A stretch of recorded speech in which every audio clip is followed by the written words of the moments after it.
everyone. Welcome to Susan's Story Time. I work at BOCES, but I'm also a paleontologist. That's a big word. That means I collect and study fossils. So today, I'm going to read to you about fossils, and I'm also going to show you some of my collection. The book I'm going to be reading today is called Dinosaurs and Other Prehistoric Reptiles.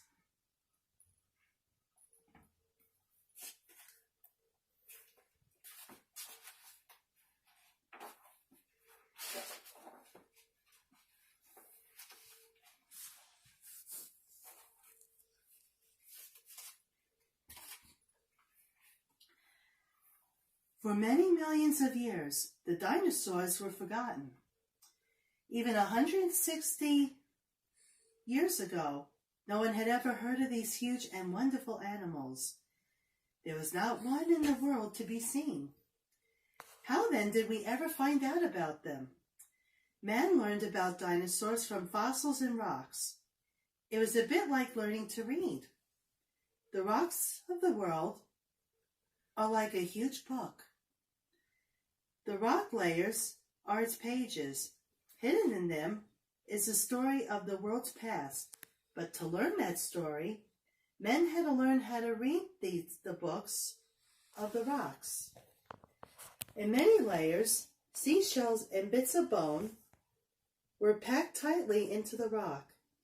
These shells and bones found in rocks are called fossils. Countless sea creatures have died and fallen to the bottom. Sometimes the shells broke up into powder fine lime. They formed limestone. Other shells were covered with sand, and that sand was pressed into rock. The shells remained in the rock. After ages more, the sea bottom rocks were pushed up above the water to form new lands.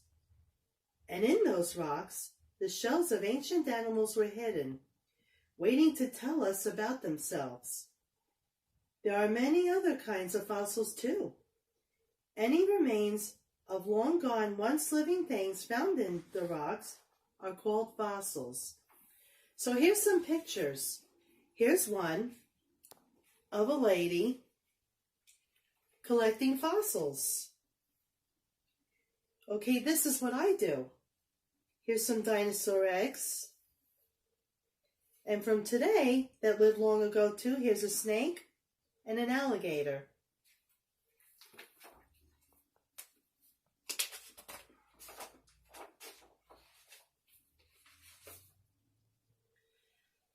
There are fossils of leaves. A leaf may have fallen on soft ground or into a shallow pond. More soft, muddy earth covered it, pressing it tight. As the leaf decayed, its outline was left pressed into the hard earth, which slowly changed to rock. Leaf fossils tell us what kinds of plants lived in each age. Some fossils are footprints left in mud.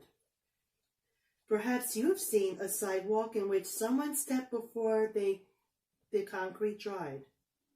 As the concrete hardened like rock, the footprint stayed. They are like fossils. From a set of footprints like that, a scientist could tell many things. He might say, this person wore a size 11 shoe with a rubber sole. Judging from the length of his step, I should say he was nearly 6 feet tall. He stepped harder on his toes than on his heels, so he was probably running. It is the same with fossil trails of ancient animals. Okay, so here's some leaf fossils. Here's some pictures. Right there, a father with his 2 sons collecting fossils. Okay, and here's some actual footprints. And here's the bone skeleton of a dinosaur.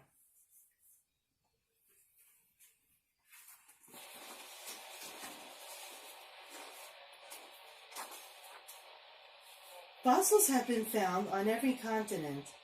They have been found in deep mines, in peaceful river valleys, along seacoast, on dry deserts, and there are many, many areas which have never been explored for them. Hidden away in the sandy rocks, laid down the Triassic, Jurassic, and Cretaceous ages, are countless bones.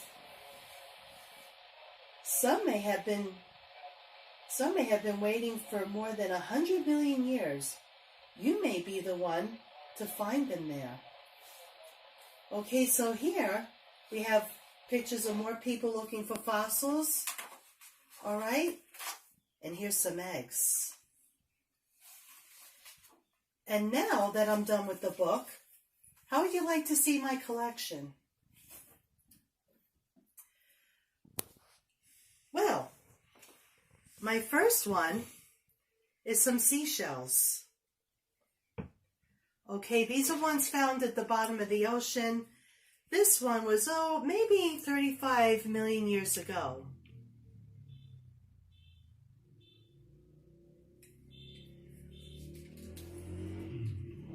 Okay, these are seashells that you're not going to find on the beach today. The world didn't always have land. There was once a very shallow ocean. And here's another one. This little creature is called a trilobite, also extinct. That means it's no longer alive today.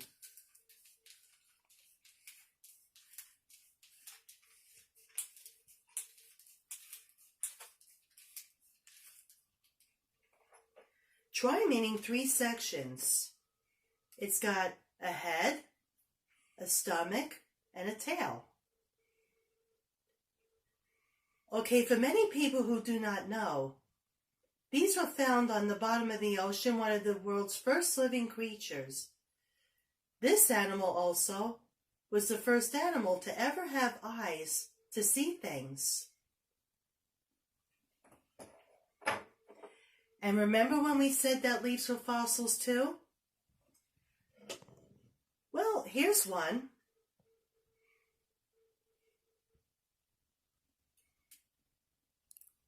Okay, you can see where the leaves were trapped or, just having pressure onto the rock.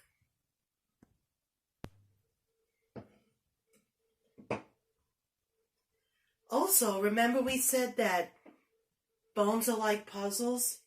This is what we believe that some of them look like when they were put together in the museum.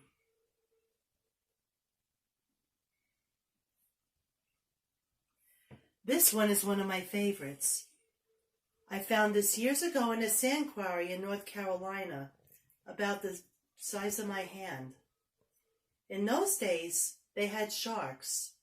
This one's about 65 billion years ago, and sharks in those days were the size of whales.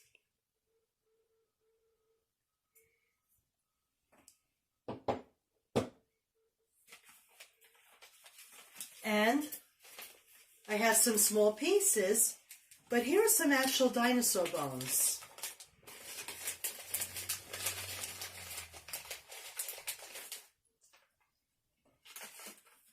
Okay, these are some very tiny pieces, but these are real dinosaur bones. And these are about 63 billion years old.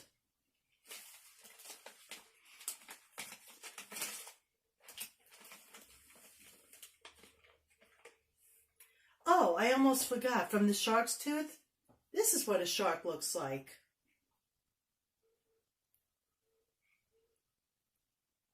The fins, the tail, teeth.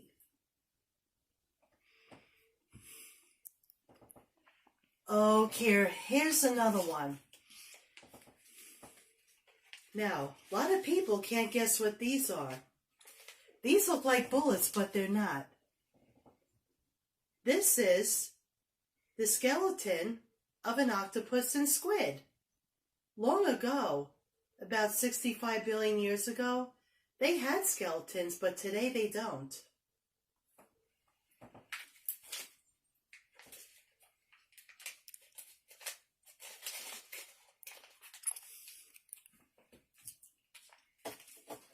Also, how would fossils help us day to day? Well, this is a piece of coal. And a lot of people like jewelry. So, what happens if you crush this really, really, really hard? You get a diamond.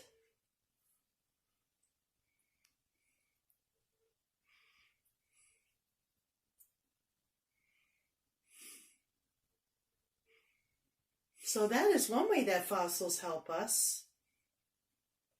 And also, think about how we get to school and work every day. We need gas for the school buses and our cars. And that comes from coal. And coal makes oil. Oil is a fossil too. The last thing I want to show you is ways that I dig up fossils. Okay, we have a hammer and another piece called a chisel. To break it,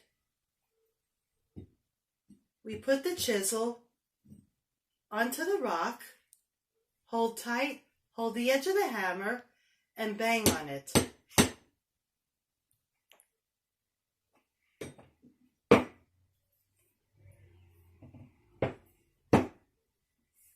That'll do in quarries and riverbeds. Another few pieces I use is a shovel and a sieve.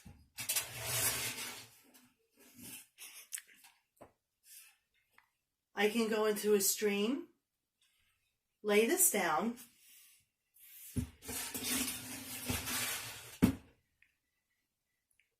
I dig into the soil, and then I put the dirt into the sieve, a lot like a kitchen strainer. I then take the sides into the water or the running stream, and I go back and forth. And then when that's all washed out, I lift it up, and inside are a lot of my fossils.